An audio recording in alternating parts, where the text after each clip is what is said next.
O porto galain ka buraw. Anong galain man, mayo isip kuya. Di ba ka plano ka man maging mayor sa syudad? Anong plano, mamiyor gi kuya sa syudad. Di bilang mayor be, ano ba yung mga plataporma mo? Baw kasimple, kanami ka plataporma ko para magdaog.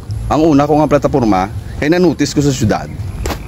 Kada gabi, magalasot-sulas 9 na, ang mga di pasahero nga di pula na. So ang himuon ko, ang tanan nga tricycle, i-open ko na sa syudad.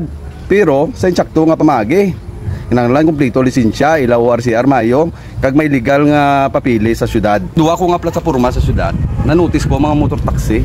So kinahanglan tama na sila tagaan sa pangabuyan. So ang himuon ko, i-legalize ko man na sila gyapon. Sa insakto mangyapon nga pamaagi, kinahanglan may mayo nga ordinansya sa syudad para patas bala, may gawi tanan ng tanan, may pangabuyan. Kag ay katatlo ko nga plataporma, tandaan nyo ni, amo ni pinakanami tanan nga plataporma.